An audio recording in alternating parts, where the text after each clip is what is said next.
Bienvenidos a esta catequesis que vamos a tener en el día de hoy, en la cual vamos a reflexionar acerca de la figura de la Santísima Virgen María como modelo de la esperanza dentro de esta serie de catequesis que venimos teniendo del año jubilar. Comencemos por invocar la presencia de Dios sobre nosotros, pedirle al Espíritu Santo que sea Él quien nos asista con su gracia y con su sabiduría. En el nombre del Padre, y del Hijo, y del Espíritu Santo. Ven, Espíritu Divino, manda tu luz desde el cielo. Padre amoroso del pobre, dona en tus dones espléndidos. Luz que penetra las almas, fuente del mayor consuelo. Ven, dulce huésped del alma, descanso de nuestro esfuerzo. Tregua en el duro trabajo, brisa en las horas de fuego. Gozo que enjuga las lágrimas y reconforta en los duelos. Entra hasta el fondo del alma, divina luz, y enriquécenos. Mira el vacío del hombre si tú le faltas por dentro. Mira el poder del pecado cuando no envías tu aliento. Riega la tierra en sequía, sana el corazón enfermo. Lava las manchas, infunde calor de vida en el hielo. Doma el espíritu indómito, guía al que tuerce el sendero. Reparte tus 7 dones según la fe de tus siervos. Por tu bondad y tu gracia, dale al esfuerzo su mérito, salva al que busca salvarse, y danos tu gozo eterno. Amén. Quiero invitarlos entonces a que hagamos una reflexión acerca de la figura de María como modelo de la esperanza. Sin duda, pues la Santísima Virgen ha sido una de las figuras más reflexionadas, digámoslo así, en el contexto de la Iglesia. Y dentro de el común del pueblo de Dios es una de las figuras más queridas, ha estado presente en la historia de la Iglesia, tanto de la Iglesia católica, apostólica y romana, como dentro de la Iglesia ortodoxa, que la tiene en gran valoración.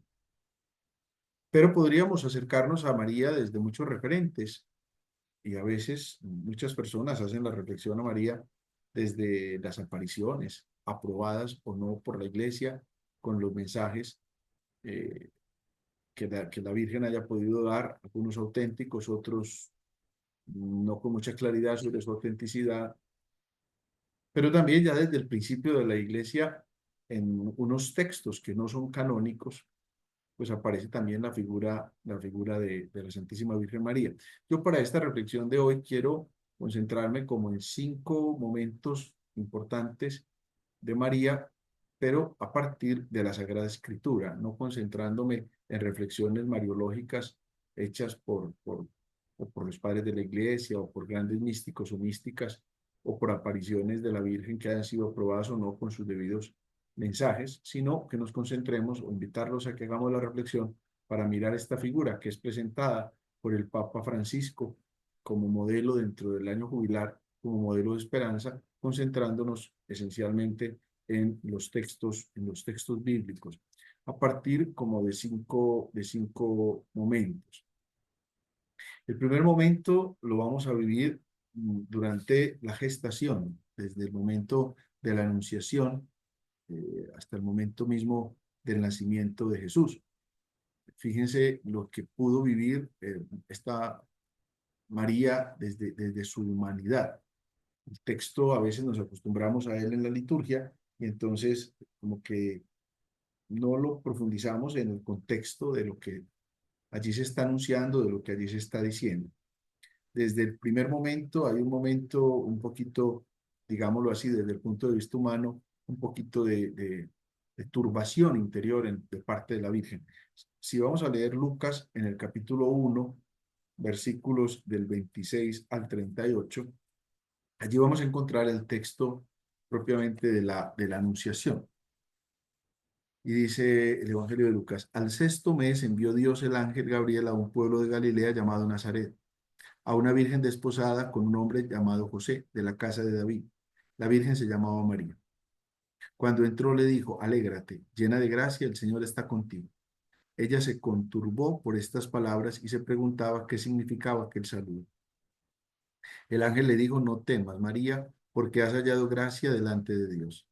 Vas a concebir en tu seno y a dar a luz un hijo a quien pondrás por nombre Jesús. Él será grande, le llamarán Hijo del Altísimo, y el Señor Dios le dará el trono de David su padre. Reinará sobre la casa de Jacob por los siglos y su reino no tendrá fin. María respondió al ángel, ¿cómo será esto posible si no conozco varón? El ángel le respondió, el Espíritu Santo vendrá sobre ti y el poder del Altísimo te cubrirá con su sombra. Por eso el que van a nacer será santo y le llamarán Hijo de Dios.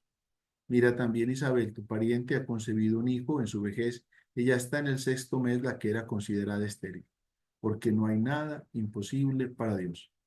Dijo María, he aquí la esclava del Señor, hágase en mí según tu palabra.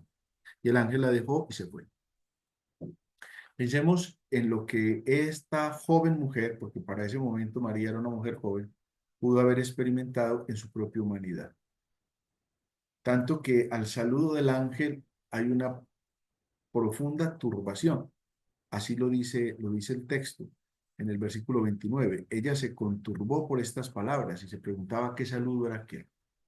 María está configurando su vida, ya dice que estaba desposada con José, que era de la casa de David, es decir, no estaba todavía casada con él, esto se producía un año antes de que se fueran a casar o a vivir propiamente juntos, pero ya entraba a ser parte propiamente como de la familia de José. Y pues está configurando apenas su vida. Y en ese momento le aparece esta situación que no deja de ser difícil y confusa. Para ella, una mujer joven que se puede calcular, podría estar a la edad de 14 o 15 años cuando esta situación se le presenta. Aquí tenemos que notar entonces, en primer lugar, el sentido mismo que tiene la esperanza, que es muy distinto al mero optimismo, porque en el optimismo todo va a salir bien. Ese es el optimista. El optimista es el que calcula que todo va a salir bien. En cambio, la esperanza la calcula el que sabe que se pone en las manos de Dios y que todo hace parte del plan de Dios, aunque a veces no salga tan bien como nosotros lo estamos esperando. Y la manifestación más clara es precisamente que aquí que advierte que ella estaba desposada con José, y nos damos cuenta que ese es el primer, como la primera gran contrariedad que puede sufrir la Santísima Virgen a partir de ese momento. Si vamos a Mateo, en el capítulo 1, versículos del 18 al 25, ahí encontramos esa realidad. Dice Mateo 1:18. El origen de Jesucristo fue de la siguiente manera. Su madre María estaba desposada con José. Lo acabamos de escuchar también en Lucas 1. Pero antes de empezar a estar juntos, porque les recuerdo, estaban desposados, pero no estaban casados, se encontró encinta por obra del Espíritu Santo. Su marido José, que era justo, no quería infamarla, resolvió repudiarla en secreto. Así lo tenía planeado cuando el ángel del Señor se le apareció en sueños y le dijo. Fíjense, ese primer momento que puede haber experimentado la Santísima Virgen María, si este que es el hombre que me ama, el hombre que ya me desposó, el hombre con el que planeo hacer matrimonio y hacer vida con él, y este hombre que es justo, o sea, que es bueno por naturaleza, y seguramente María tuvo que haber descubierto eso en la figura de José, si este hombre bueno no me cree, ¿qué va a ser del resto? Fíjense que ahí encontramos una primera confrontación para darnos cuenta cómo dentro del plan de Dios nos hallamos con una serie de tropiezos que no son fáciles muchas veces de superar. Sin embargo, aquí nos damos cuenta que interviene Dios. Entonces dice el texto que el ángel del Señor se le apareció en sueños y le dijo, José, hijo de David, no temas tomar contigo a María tu mujer, porque lo engendrado en ella es del Espíritu Santo. Dará a luz un hijo a quien pondrás por nombre Jesús, porque él salvará a su pueblo de sus pecados. Todo esto sucedió para que se cumpliera lo dicho por el profeta. Y bueno, y termina diciendo que una vez que despertó del sueño, José hizo como el ángel del Señor le había mandado y tomó consigo a su mujer. O sea, es como el primer momento que le toca a la Santísima Virgen como superar dentro de esa realidad. Viene otro momento, también volviendo a Lucas 1, 26, 38, que es precisamente la pregunta normal que se hace María. Bueno, yo voy a quedar encinta, pero ella le dice, ¿cómo será esto posible si no conozco a varón? Y viene una figura importantísima que el ángel le dice, El ángel le respondió, el Espíritu Santo vendrá sobre ti y el poder del Altísimo te cubrirá con su sombra. Por eso el que va a nacer será santo y se llamará Hijo de Dios. ¿Qué tanto pudo haber comprendido la Santísima Virgen eso? Pues no sabemos en ese momento particular. Después tiene a lo largo de la vida hasta terminar en el último momento que escuchamos a María, que es precisamente, que vemos a María, que es precisamente en Pentecostés. Pero hasta dónde comprender ese misterio, lo que ahí estaba pasando. Tanto que más adelante, cuando ya María va a visitar a su prima Isabel, precisamente se encuentra con esa misma realidad. Lo vemos en los versículos, dentro de Lucas capítulo 1 siempre, versículos del 39 al 45, que dice que María se puso en camino a donde su prima Isabel, porque ya el ángel le había dicho que Isabel estaba también encinta. Y entonces dice, entró en casa de Zacarías, saludó a Isabel. En cuanto oyó Isabel el saludo de María, saltó de gozo el niño en su seno. Isabel quedó llena de Espíritu Santo y exclamó a gritos, bendita tú entre las mujeres, bendito el fruto de tu vientre. ¿Cómo es que viene a visitarme la madre de mi Señor? Fíjense lo que puede estar pasando en el corazón de María. Sin embargo, María vive esta realidad y exclama lo que llamamos el cántico del Magnificat. Magnificat en latín, porque es proclama mi alma, magnifica mi alma, engrandece mi alma. Alaba mi alma la grandeza del Señor y mi espíritu se alegra en Dios mi Salvador. Y tiene una serie de afirmaciones que no es ahora de sentarnos a hacer la reflexión, pero en un momento particular lo podemos hacer. Todo lo que tiene ese cántico, ella advierte porque ha puesto los ojos en la pequeñez de su esclavo. O sea, ella es consciente que la obra es grande para lo pequeña que es ella y que por eso todas las generaciones la han de llamar bienaventurada. Por eso fíjense ustedes que uno de los títulos es la bienaventurada siempre Virgen María, en palabras de la Santísima Virgen. ¿Por qué? Porque Dios ha hecho en ella cosas poderosas, porque santo es el nombre de Dios. Entonces, es un momento particular donde María comprende que ella es pequeña en medio de la grandeza de esa obra, que ella no logra comprender. No tiene por qué lograr comprender esa obra.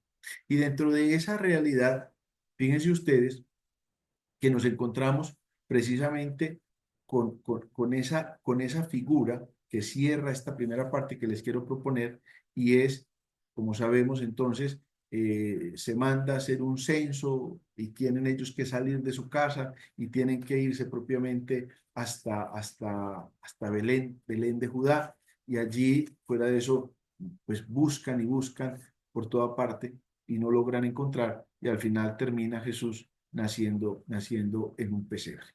Mientras estaban allí, dice Lucas en el capítulo 2 versículo 6, mientras estaban pues en la ciudad de David, en Belén, mientras estaban allí se le cumplieron los días del alumbramiento y dio a luz a su hijo primogénito, lo envolvió en pañales y lo acostó en un pesebre porque no tenían sitio en el albergue. Fíjese, ¿cómo comprender ese misterio de la grandeza que le acaba de decir Isabel, del anuncio que el ángel le está diciendo y de que su hijo, en condiciones naturales, tiene que nacer precisamente en un pesebre? Misterio, misterio grande, comprender cómo en medio de las adversidades Dios está actuando. Por eso les decía ahorita, cómo la esperanza no es un optimismo, sino que la esperanza es un abandonarnos, un saber que nos ponemos en el plan de Dios, nos ponemos en el proyecto de Dios. Todavía dentro de la infancia de Jesús viene entonces el segundo momento que yo los invito a considerar en esta figura de la Santísima Virgen María. Y el segundo momento está precisamente en el Evangelio de Mateo, en el capítulo 2, versículos del 13 al 23. Cuando ellos se fueron, es decir, cuando se fueron los magos, el ángel del Señor se apareció en sueños a José y le dijo, prepárate, toma contigo al niño y a su madre y huye a Egipto, y estate allí hasta que yo te diga, porque Herodes va a buscar al niño para matarlo. Él se preparó, tomó de noche al niño y a su madre y se retiró a Egipto. Y estuvo allí hasta la muerte de Herodes para que se cumpliera lo dicho por el Señor por medio del profeta, de Egipto llamé a mi hijo. Entonces Herodes, al ver que había sido burlado por los magos, se enfureció terriblemente y mandó matar todos los niños de Belén y de toda su comarca, menores de 2 años, según el tiempo que había precisado por los magos. Entonces se cumplió lo dicho por el profeta de Jeremías. Un clamor se ha oído en Ramá, mucho llanto y lamento. Es Raquel que llora a sus hijos y no quiere consolarse porque ya no existen.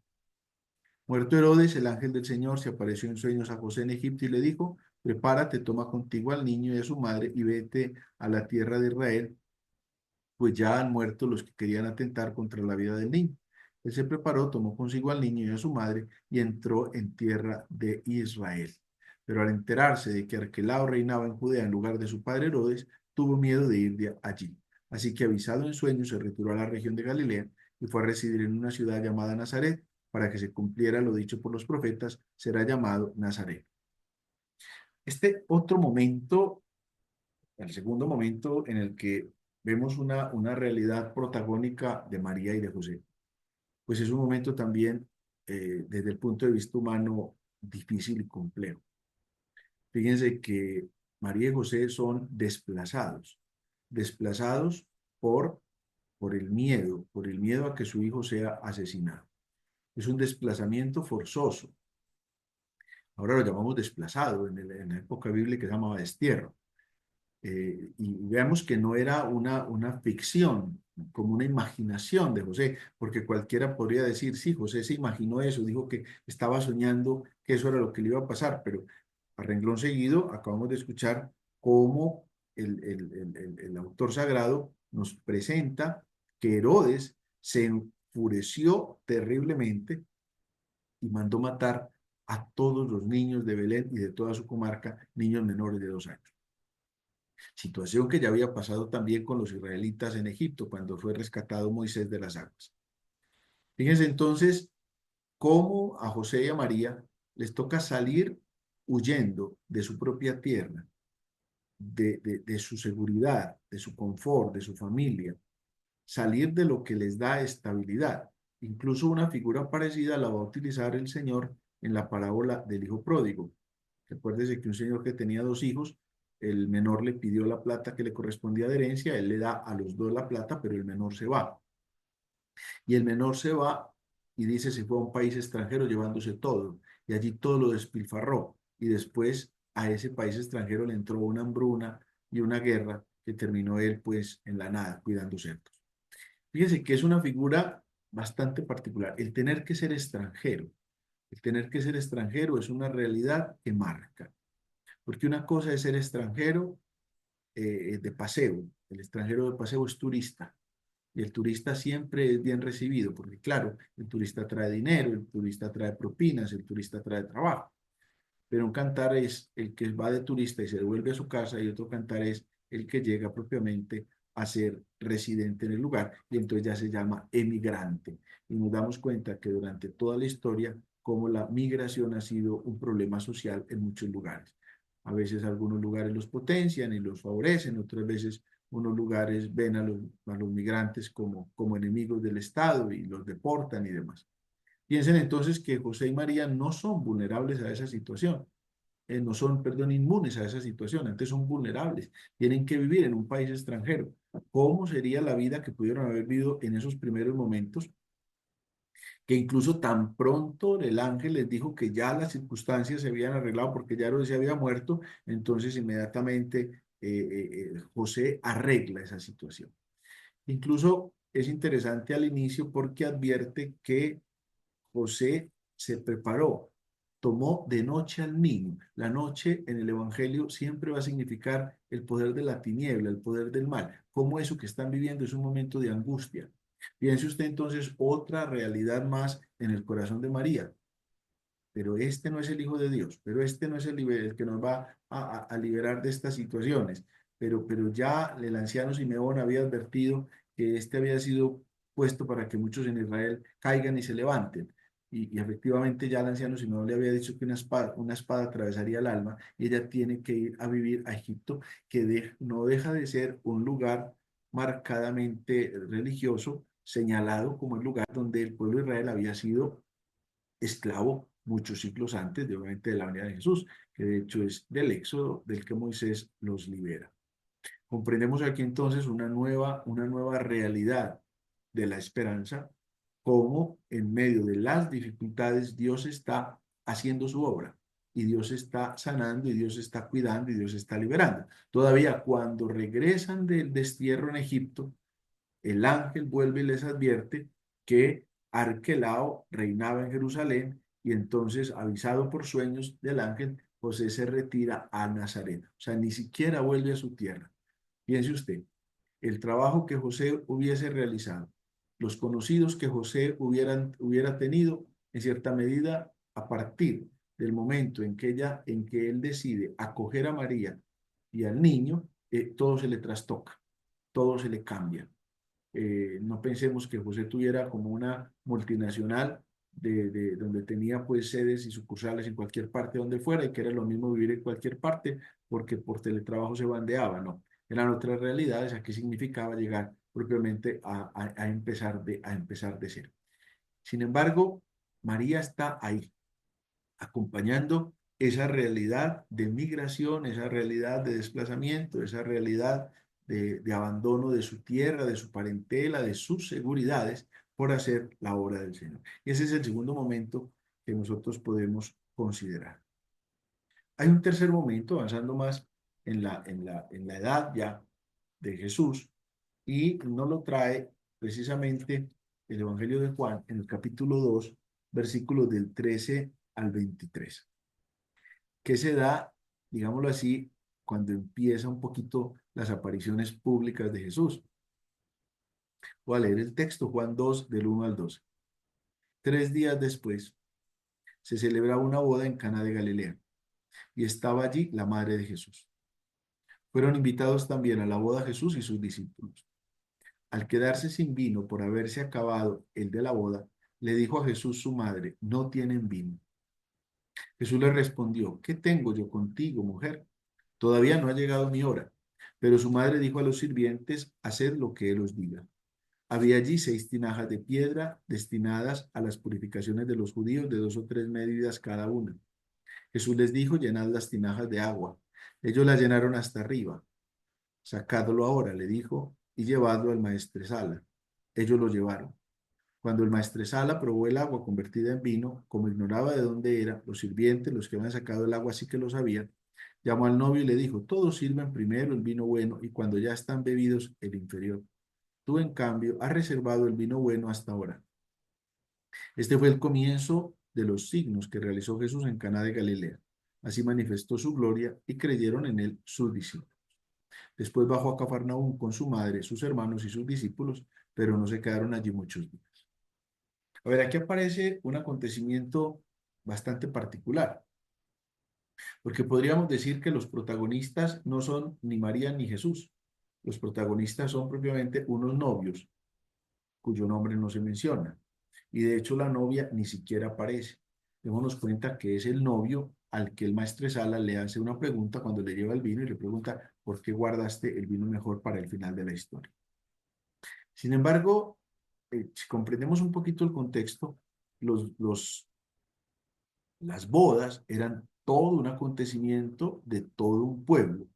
No era solamente un grupo de invitados o de familiares cercanos, como muchas de las bodas que hoy día nosotros tenemos, pues que perfectamente se puede comprender. No, van a comerse simplemente una cosa pequeñita porque no tienen mucho dinero para hacer esto, ¿no? Las bodas eran un acontecimiento que congregaba al pueblo entero.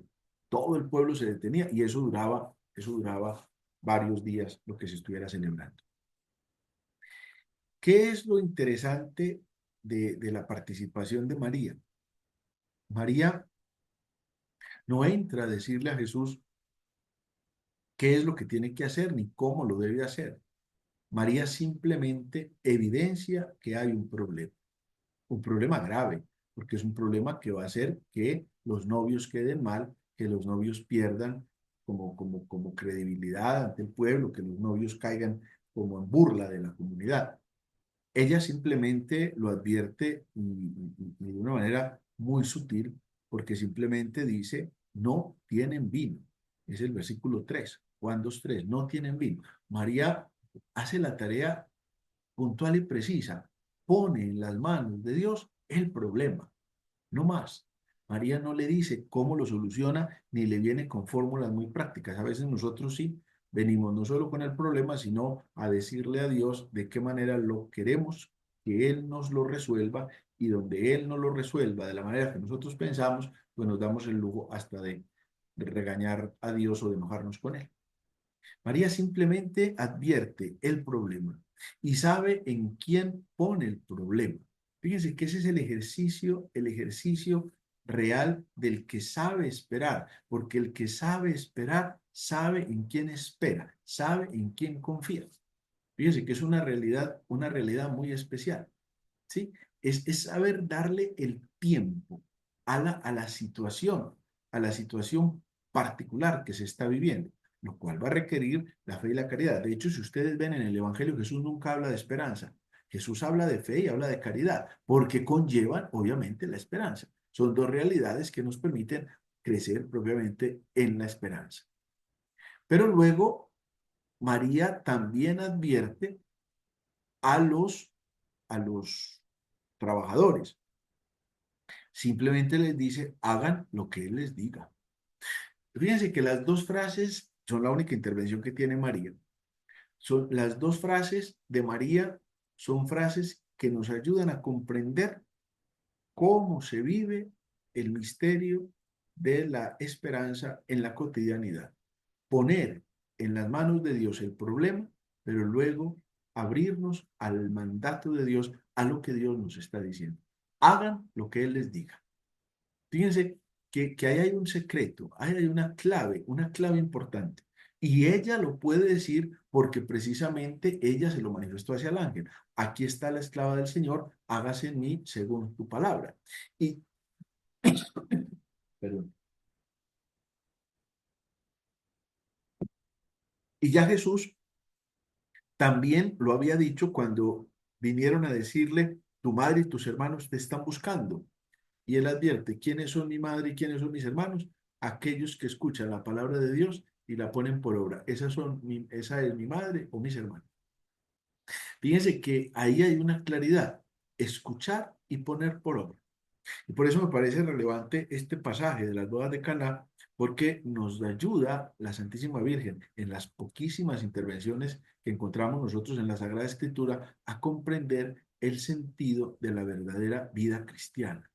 Poner en las manos de Dios la dificultad y al mismo tiempo abrir el oído, la mente y el corazón para hacer lo que el Señor nos está diciendo.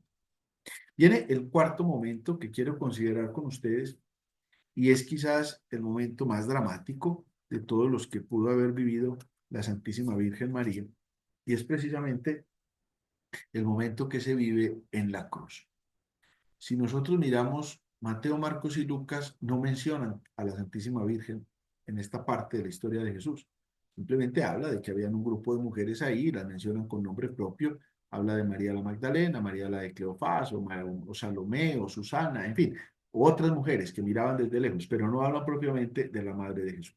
Solamente Juan nos dice en el capítulo 19, versículos del 25 al 27, la presencia de María al pie de la cruz. Junto a la cruz de Jesús estaban su madre y la hermana de su madre, María, mujer de Cleofás, y María Magdalena. Jesús, viendo a su madre y junto a ella al discípulo a quien amaba, dijo a su madre, mujer, ahí tienes a tu hijo. Luego dijo al discípulo, ahí tienes a tu madre. Y desde aquella hora el discípulo la acogió en su casa. Este, este relato que acabo de escuchar solo lo trae Juan. No lo trae ni Mateo, ni Marcos, ni Lucas. No lo encontramos en otro sitio. Pero yo los invito a que pensemos en esa figura de la Virgen que la hemos conocido popularmente como la Virgen Dolorosa, o Nuestra Señora de los Dolores. O en otras partes de España también la conocen como Nuestra Señora de las Angustias o como Nuestra Señora de la Soledad, una Virgen parada junto a una cruz donde ya ni siquiera está el cuerpo de Jesús. O piensen ustedes también la figura pictórica de la Pietà de Miguel Ángel o de tantas imágenes así como la Pietà de Miguel Ángel, donde simplemente el cuerpo de Jesús, que ya ha bajado de la cruz, ya ha muerto, lo pone sobre las piernas de la Santísima Virgen y la Virgen lo carga. Esa figura desde el punto de vista humano de María al pie de la cruz, ¿cuántos serían los interrogantes que pudieron pasar propiamente por la mente de la Santísima Virgen? Piensen ustedes que ante la muerte ya no hay nada, o sea, para nosotros en todo se puede hacer menos ante la muerte. Si muchas veces digamos, hemos fracasado en el intento, si eh, nos quebramos en lo económico o se nos daña una relación sentimental o se nos complica la vida por una circunstancia o por otra, el problema está en que todo eso tiene solución. Una enfermedad, esperamos que la medicina nos sirva o que la cirugía que nos haga nos cure. De una quiebra, esperamos pues volver a encontrar capital para levantarnos. De una relación X o Y, pues puede que aparezca mejor esa o aparezca otra. Pero cuando nos encontramos ante la muerte, ya como que no tenemos más. O sea, ya ahí como que, ahí simplemente, ya, ni para qué le seguimos intentando. Incluso yo he tenido muchas ocasiones en que me han llamado al hospital para que vaya a ungir a una persona y, y, y es la figura, ¿no? Y entonces viene la figura de pensar a María en en esa circunstancia, ¿no? ¿Cómo puedo yo encontrar mi realidad ante la muerte? Y por eso es importante comprender la figura de María, no desde la muerte, sino sobre todo en miras a la resurrección. Comprender la figura de la dolorosa, pero también como señora de la esperanza en la resurrección. Quizás es el momento más fuerte que la Santísima Virgen desde el humano pudo haber experimentado. Tengamos en cuenta que en el principio no fueron fáciles las circunstancias, pero estaba con José, tenía el apoyo de José, tanto para ir a Belén, como para que el niño naciera en el pesebre, como para huir a Egipto, como para volver de Egipto y ya entrar a vivir a Nazaret. Tenía el apoyo de José. Pero ahora aquí, ¿por qué es interesante? Porque Dios nos muestra con esta realidad tan significativa de darle a María un hijo y a ese hijo una madre en María, nos muestra cómo la importancia del apoyo, de la cercanía, del poder, no estar solos en medio de los abatimientos del mundo, incluso de abatimientos tan fuertes como la muerte. Tanto que Jesús experimentó con dolor la muerte de su amigo Lázaro y del dolor que estaban experimentando sus amigas Marta y María en Betania, cuando llegó y encontró a Lázaro que había muerto. Finalmente, encontramos el último pasaje que quiero considerar con ustedes en esta noche, y es la última presencia de María en el Evangelio, perdón, en la Sagrada Escritura, porque ya lo vamos a ver luego en el Apocalipsis, pero en otro contexto. Pero la última vez que la Escritura nos habla de María es precisamente aquí en el episodio de los Hechos de los Apóstoles.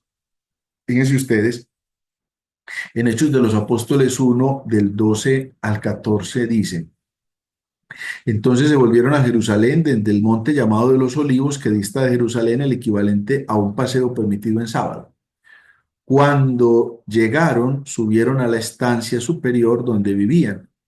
Eran Pedro y Juan, Santiago y Andrés, Felipe y Tomás, Bartolomé y Mateo, Santiago el de Alfeo, Simón el Celota y Judas de Santiago. Todos ellos perseveraban en la oración con un mismo espíritu en compañía de algunas mujeres, de María, la madre de Jesús, y de sus hermanos. Ahí aparece esa figura y luego en el capítulo 2 entonces dice que al llegar el día de Pentecostés estaban todos reunidos con un mismo objetivo y llega propiamente el Espíritu Santo. El Pentecostés es uno de los momentos más trascendentales en la vida de la iglesia, porque es obviamente donde el Espíritu de Dios viene y completa todo. Incluso para algunos autores, la iglesia nace propiamente en Pentecostés, para otros nace en la Última Cena, para otros nace en la institución de la Eucaristía. En fin, la verdad es que el momento de su nacimiento pues está en Cristo mismo, ¿no? Que es el fundador. Pero el momento de Pentecostés sin duda es un momento muy importante porque es el momento en el cual nosotros vamos comprendiendo la acción del Espíritu que lo completa todo. Podríamos decir, es como el momento de graduación de la Santísima Virgen, cuando ya lo que el ángel le había dicho en el inicio, ahora se convierte para ella en un momento especial. ¿Por qué? Porque es el momento en el que propiamente vive esa experiencia de recibir en plenitud la gracia. Ya Jesús lo había advertido. Les conviene que yo me vaya, porque si no me voy, no vendrá a ustedes el Espíritu Santo. El Espíritu vendrá y completará todo lo que falta. Entonces, es interesante esa figura. ¿Y en qué contexto nace? Fíjense, en un contexto de oración. Porque podríamos decir, lo que va a fortalecer el momento de esperanza en la tribulación es precisamente la oración. En las otras veces no nos están mostrando a María orando. Es este momento, por eso me parece tan bonito y por eso quise traerlo aquí al final de esta catequesis de hoy, porque la manera de fortalecer la esperanza es precisamente en la oración, en la apertura a la acción del Espíritu Santo. Esa es la clave de la vida de esperanza, poner nuestra vida con sus alegrías y tristezas precisamente en las manos del Espíritu Santo, en la apertura que viene de Dios, porque así nosotros vamos a permitir que en nosotros persevere la esperanza, por confuso, por difícil, por oscuro que se muestre el camino que nosotros estamos recorriendo, no podemos desconocer que nos estamos poniendo en el plan de Dios. Y esa es la esperanza, saber que el plan de Dios es perfecto, aunque tengamos que pasar por caminos de desierto, aunque caminemos por cañadas oscuras, aunque experimentemos noches muy difíciles, aunque experimentemos persecuciones, calumnias, difamaciones y guerras, estamos realizando el plan de Dios. El plan de Dios se realiza y eso solamente en la oración podemos estar abiertos. Yo creo que con estos 5 momentos que quise extraer de la Sagrada Escritura, pues podemos considerar y meditar durante este año ese puesto, ese papel tan significativo de María como modelo de esperanza. De hecho, Nuestra Señora de la Esperanza es una de las advocaciones que nosotros hacemos dentro de la letanía de la Virgen, porque ella es esperanza, esperanza en la vida de Dios. Pues a la Madre de Dios y Madre nuestra nos encomendamos en esta noche que nos ayude su ejemplo a vivir y a gozar este año jubilar. Bajo tu amparo nos acogemos, Santa Madre de Dios. No desprecie las oraciones que te dirigimos en nuestras necesidades. Antes bien, líbranos de todo peligro, Virgen gloriosa y bendita. Amén. La bendición de Dios Padre, Hijo, Espíritu Santo, descienda sobre ustedes y les acompañe.